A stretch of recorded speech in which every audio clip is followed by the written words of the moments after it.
everybody. It's Jerry Mina and Mike Streeter. And this is episode, I forget where to look. We got two new, we got one new, Mike's camera, which is phenomenal. I bought the same exact camera this week because enough with the issues of fuzziness. Yes. I was like, I mean, we get fuzzy enough by drinking. Yes. Drinks. So I went out and bought a camera, just like Mike, identical camera. And anyway, this is going to be a lot clearer, a lot less headaches, I think. We'll find out. But anyway, this is going to be episode number 10. This episode is a number 10. milestone. Who would have thunk we would have made it this far? Hey, number 9 is going up. Should be up either tonight or tomorrow. Let's not rush it. Let's do it tomorrow, right? It's kind of interesting. Sorry, I'm playing with the mic. Mike's playing with his mic. That's naughty. So what are we drinking tonight? Well, today we're drinking. But first of all... Oh, cheers? No. Oh, fuck you. First of all, but cheers, sure. Cheers. We have a poll up on our page. We do. And I'll try to keep it up longer. That didn't sound right. That's a problem for Michael. We have a new poll that says, do you know him as Gerard or Jerry? Please go to our page and check it out. That I didn't hear about that poll, but we'll look at that. That's a big poll. That's a big poll. That's what she said. Well, so what are we drinking? We are drinking my all-time favorite, by the way. All-time favorite. I've gotten away from drinking this. Jack Daniels. I used to drink this on the rocks. Well, why'd you get away from it? I don't know. Okay. Well, sometimes it's, you got to do it. I don't know. But I was drinking this, I'm not saying heavy, but I was drinking a lot. That was my go-to drink. Regularly. But now I'm drinking vodka. You're not a vodka drinker. I'm a vodka drinker, but vodka scares me. Why? Because it doesn't let you know it's there. Oh, we had this discussion. It sneaks that up Kettle on One we had in episode 8. Whew, I thought it was water. Kettle One and 8? Oh, that's right. Yes. I can't remember all these episodes. At least I got them, the number right. You did. Yes. You did. Good. What did we drink it with? First you had it straight, and then we had it with Fresca. Fresca, the summer drink. How's my hair look, by the way? Well, it's not straight up yet. That's when you know you haven't had enough to drink. Oh, so we're drinking Jack Daniels again. A go-to drink for me, or used to be. I think I might be getting into it again.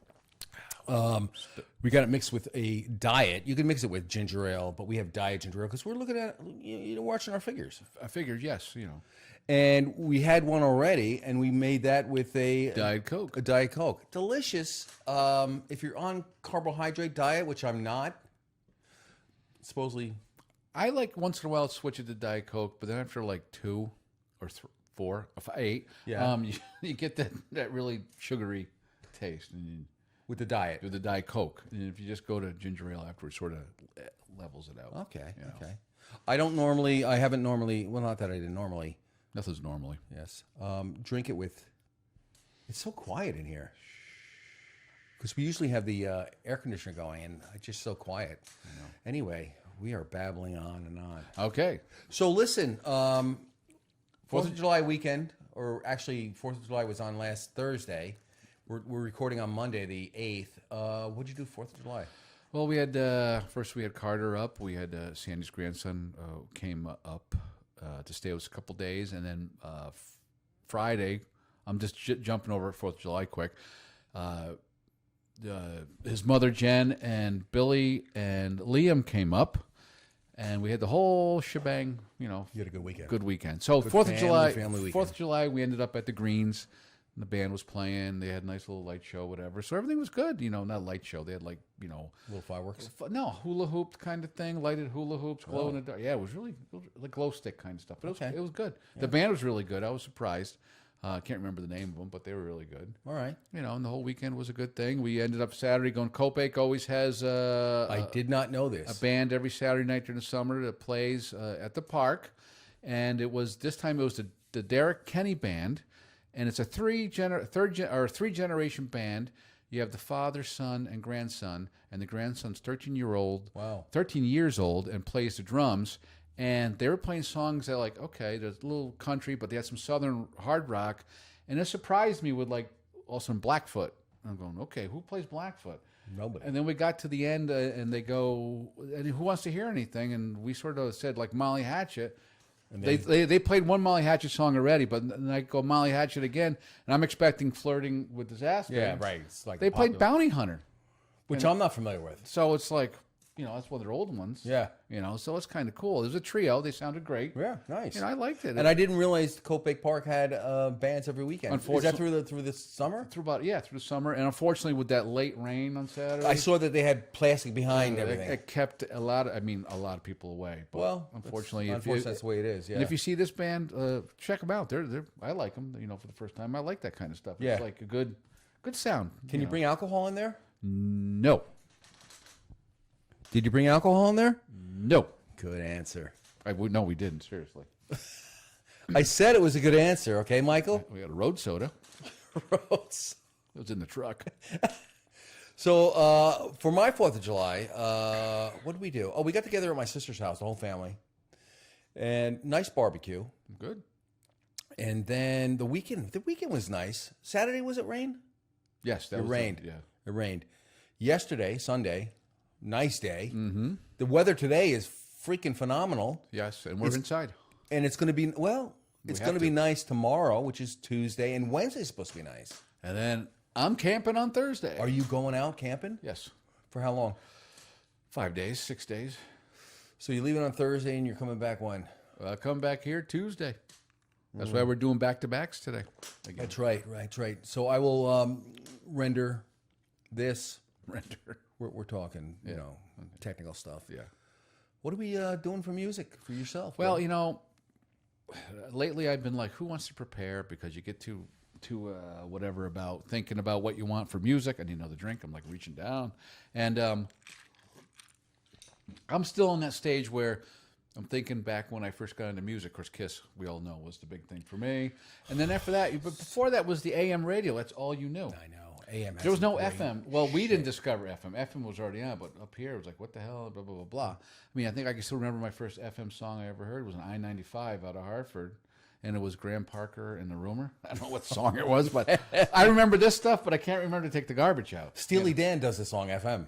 Yes. That's There's no static. And I love Steely Dan. Oh, I love Steely. Have you ever seen them? No. Okay. We digress. I digress. Go ahead. Okay. I turn it back over to you. So I'm still thinking at this point, I'm like 6th, 7th grade. I don't know what your age is at that point. Probably I'm 25. And your mind is a sponge. And for me, music was like my identity.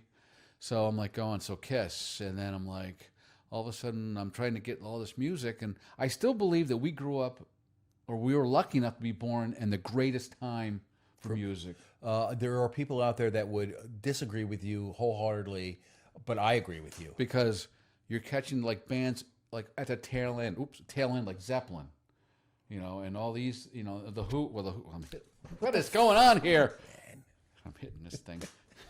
Stop. But anyways, I'm not going to go on about that ramble. So my mind is a sponge. And one day on TV, it was a Woodstock thing, and I saw Jimi Hendrix playing the Star Spangled Banner At Woodstock. Yeah. and you learn more that was actually the way he played it was a protest to the Vietnam War. Because you sort of like, everybody thinks, oh, is that a mangle? But to me, I'm like going, what is this? And what is this sound? And was the sound so cool?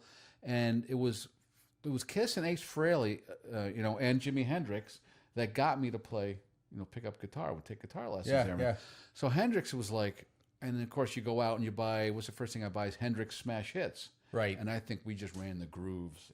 Sean Westlake and I. Yep. And to me, do you have a favorite Hendrix song? And the only one that comes to my mind is, All Along the Watchtower, which I believe is a Bob Dylan cover. I think Bob Dylan did it way back, So was it a Bob Dylan? He wrote that? He wrote that and actually recorded it, and Hendrix did it. And made it popular. I don't know what it was, the way they recorded it. That was on the Electric Ladyland album. And just the way that sounded, the guitars and the guitar solo, the wah-wah pedal. Right. I'm like going, what is this? And, of course, we all know Foxy Lady, Purple Haze. Yeah, see, that's my Hendrix. And then you got Voodoo Child. Of course, we know the radio version. And I could tell a quick funny story. In high school, you couldn't wait to become a senior. And when you're in English, take rock poetry. Because you could play some music. And I could tell a bunch about. But I remember Mark Barbado came in with Voodoo Child, but not the one you hear on the radio. The one on Electric Ladyland is like 25 minutes long. Oh, really? So he put it on, and I knew it, and I just closed my book and said, class over. And it was like... He played the whole thing. How long was it? 25 minutes long. Really? Yeah. It never got any radio play. But no, the cut down version did. Yeah. He played the other version. I think it was the other. There's another version. Maybe I'm wrong with the album, but there's another version that was like 25 minutes long. Yeah, if you know if you look at the time, of those records back then. Yeah. Did you see Bohemian Rhapsody? Not yet. You have to really check it out, Okay. because that was the one thing when they did Bohemian Rhapsody, the song, and I forget how many minutes it's pretty long. It's like 8-9 minutes, and that was their whole thing. They were like, not them, the radio people were like, no one's going to play this. It's gotta be 4 too minutes. freaking long. It was like 3.5 minutes max. Yep.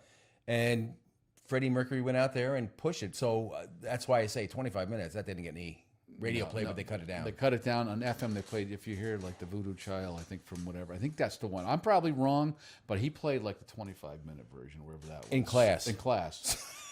I mean, rock poetry to me was. So the teacher wouldn't say, "Okay, we've heard enough here." When my first song I did for rock poetry, no, I think it was a Kiss song. Go figure. My second one, we'll bring this album up later on, was one of my top 10. Motorhead's "No Sleep Till Hammersmith." It was "We Are the Road Crew," and Lemmy says something, and he just screams. And if you know Motorhead, it's like they just punch you in the face. Yeah.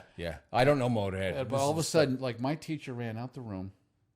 She got another teacher. He came in. He's listening, and Mr. O'Reilly, and he goes to me. He goes, "You got fucking balls to play this song." It was like, da da da da da da. I was like, what year was that now? 1983. 3. Really? Yeah. And it was really. And did he know it? No. This guy? No. Just because it was just like, people were like, "What is this stuff?" Yeah. Because back then there was no internet. You had we had the magazine Hit Parader. And this wasn't radio played. No. They didn't play that stuff. No. This whole Hit Parader had list all the bands. In Motorhead, and I shouldn't be going on because that'll be another segment. But when I read, we went from Hendrix to Motorhead. A lot, man. We went from it said this album will make your ears bleed, and I said I gotta have this album. Of course, you're a senior in high school. No one's heard of Motorhead. No, not back then. No, Ace of Spades. Come on. No, Ace of Spades. We Are the Road Crew. Oof. No, this is stuff I don't. Yeah, so I don't adhere to. wait till I try introducing you to the Norwegian black metal. I think you put something up there recently. I think I did. Well, look at. There was something on Facebook that was disturbing. Oh, the what guy with the guns? Oh, that was so cool, though. He did the drum. The Slipknot. Yes. I'm like, holy crap! Look at that. When you we'll put that on the page. That was very cool. That was very cool. I know. Okay, I would agree that was cool. Okay. Boy, you really rambled on there. I know. I tried. Hey, Joyce, how you doing? Joyce, our favorite. I know you're watching us. That's right. But I started to ramble on, but I'm still in. Like I said, I'm still in that stage. I wanted to try to introduce people to the music that got me, and made me who I am today. You were like not. I'm not saying this in a negative way, but you are not a your typical. Let me put some soda in there. Okay, No. You're not a typical music guy that would listen. I don't know how to say this. You're an acquired taste guy. I think. I think there are more people that are listening to mainstream, kind of mainstream stuff, or even a little off. That stuff you listen to is way off because it grabs me. I don't want to hear about that. It's just like when it's hard. If I play one of the Norwegian stuff, you're gonna go. No. Yeah. I is this with screaming and stuff in it? Well, I don't care about that. I just like the music. I know. Yeah. But that doesn't distract you at all from the music. No. The screaming. No. You're just listening to the actual... No, I can actually know the words to it. So. But you actually listen to the instruments. Yeah. That and sometimes there's some of the music that really sucks that when they scream, it's like, hey, you're really ruining everything. There's something about the way they do that. They do that deep... Yeah, and I think it's enhanced, whatever, at that point, because your throat's gonna be like raw, like razor blades. Well, this was episode number 10, and I think we did a very good job. And I also am suggesting. My wife brought up a good suggestion. We should have a guest bartender here doing this. Imagine that. That would be awesome. Who wants to be a guest bartender? Yes, give us a comment saying you would like to be a guest bartender. We'll bring the booze. You just set us up with drinks. We'll just go. And you can make an appearance for 3 seconds. Absolutely. Yeah. And if you bring chips, I'll be happy too. Would your wife want to be the guest bartender? Oh, well, she's our designated driver. I don't know about that. Yeah, that's not going to work. Unless she knows how I feel. Yeah. Designated driver. Oh, yeah, they suck. Yeah, we were good at it. They're necessary, though. Yes. Well, that's going to do it for us today, Michael. All right. Thank you, everybody. I think this is a great episode 10 Number 10. with our new cameras. Everything's Yes, good. I hope this comes out really nice. I think it will. You think? Yeah. Well, we'll see. Oh, both the cameras are off. Oh, my God. No, they're not. Everybody, Cheers. I need a new catchphrase. No, go with the old one. You like that one? Yeah, that is the catchphrase. Okay. Here's looking up your old address. Till next time. Naked Gun. That's exactly what I was thinking.